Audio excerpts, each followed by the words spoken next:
Para la defensa de su proposición no de ley tiene el turno de palabra el Grupo Aragonés por un tiempo de 8 minutos al tratarse de una proposición no de ley. Señora Ayue.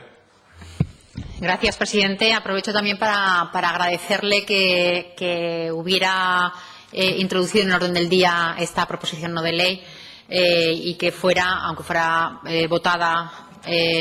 cada una de ellas, sí que tuviéramos el debate conjunto en el mismo, porque además fue una proposición no de ley que presentamos ya, creo recordar, a finales del mes de marzo y que, por lo tanto, nos hubiera gustado que se sustanciara antes, pero bueno, ha sido ahora y también, como digo, se lo agradezco. Hubiéramos querido que hubiera sido antes porque creemos que 15 meses después de que se apruebe la ley nacional, el 16 de julio del año pasado, la Ley Nacional de Infancia y Adolescencia, creíamos que era ya la hora, el tiempo de que el Gobierno de Aragón, a través de sus servicios jurídicos,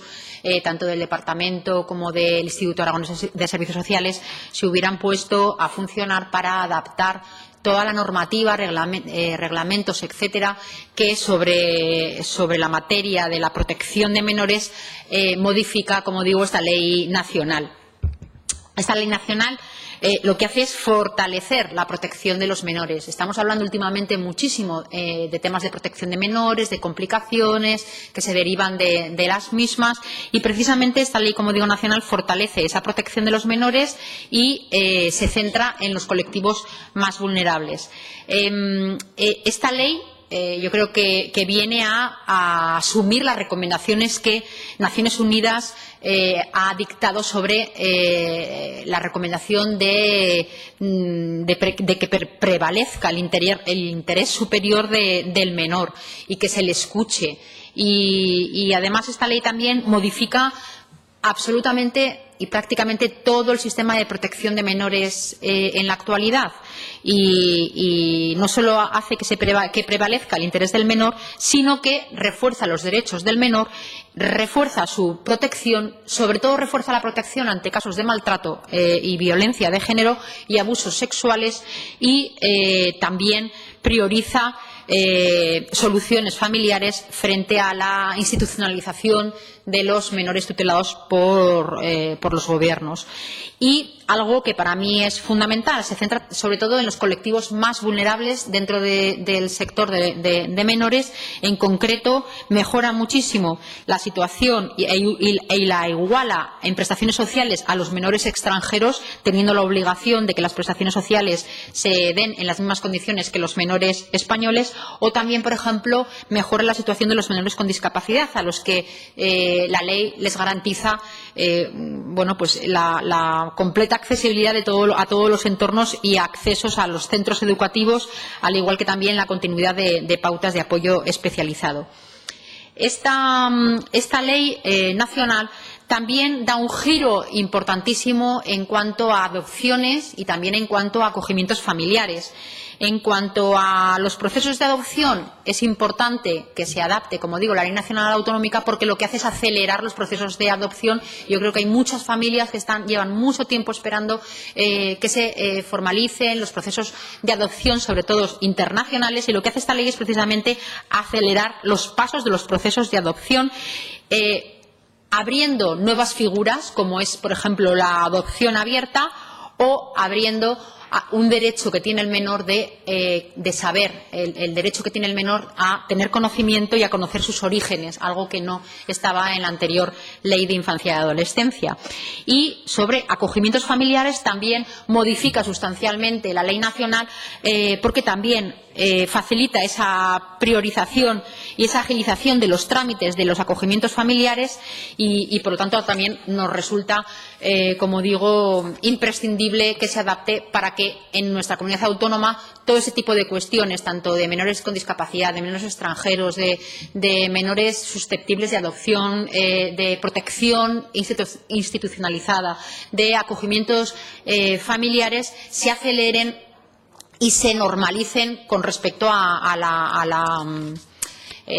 legislación estatal. De hecho, somos la única comunidad autónoma de toda España que no ha adaptado la legislación en materia de protección de menores con respecto a la Ley de Infancia y Adolescencia Nacional. Entonces, no tiene ningún sentido que 15 meses después de que se aprobara en el Congreso de los Diputados en Aragón todavía estemos esperando a que se adapte y se ponga en marcha. Yo estoy convencida, además, de que los servicios sociales y los servicios de protección de menores del Gobierno de Aragón ya están trabajando como si estuviera ya aplicándose la ley nacional, pero es evidente que en muchos casos, por ejemplo, el hecho de que una familia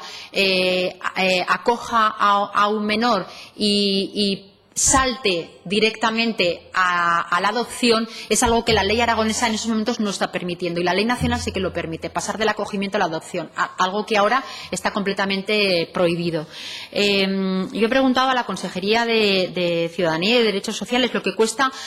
un menor institucionalizado, para saber de qué términos estamos hablando, no solo en lo que es la regularización y el cambio en los reglamentos de protección, sino también porque yo creo que es algo que incluso al propio Gobierno de Aragón le debería interesar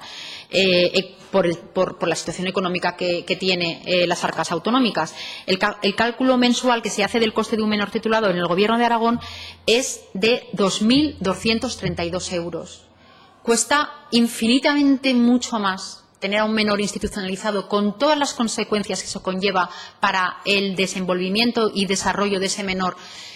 con menos garantías de hacerlo en el caso de un acogimiento familiar. Cuesta 4 veces más o mucho más, creo que bastante más, el residencial al familiar. En el 2015 se gastó el Gobierno de Aragón 11,8 millones en acogimientos residenciales, mientras que en acogimientos familiares en el mismo año se gastó el Gobierno de Aragón tan solo 450.000 euros, con lo que supone para, como digo, el desarrollo del menor que pueda crecer en las mejores condiciones posibles. Por eso, en esta proposición no de ley, lo que se pide es actualizar de una vez por todas esa ley de infancia y adolescencia, para que se puedan aplicar medidas que en este momento no se pueden aplicar, porque la ley de infancia y adolescencia es de 2001 y hay muchas cuestiones que no se permiten. En segundo lugar, revisar los reglamentos. Sé que ya se está haciendo, pero cuando se formuló esta proposición no de ley se hizo en abril, igual en ese momento no se habían revisado los reglamentos de protección de los menores en riesgo y desamparo en Aragón, para precisamente, como decía, ajustarlos a los procedimientos y garantizando esas medidas estables frente a las temporales, las familiares frente a las residenciales y las consensuadas frente a las impuestas. Y, en tercer lugar, también se pedía potenciar una red de apoyo familiar al sistema de protección a través de familias acogedoras, impulsando su captación, así como su selección y formación. No cualquier familia vale. Y en este caso la formación es fundamental para ampliar esa base de familias que en este momento son escasas. Cuando se formuló también esta proposición no de ley, todavía no se había hecho la campaña de captación de familias acogedoras, algo que tengo que agradecerle a la Consejería de Ciudadanía y Derechos Sociales. Es un compromiso que adquirió esta consejera en su primera comparecencia y es así. Lo ha cumplido y espero que se continúe, porque es una necesidad imperiosa en esta comunidad autónoma, sobre todo cuando la ley nos está diciendo que obligatoriamente no podrá haber niños institucionalizados en el futuro. Gracias. Muchas gracias. Sí,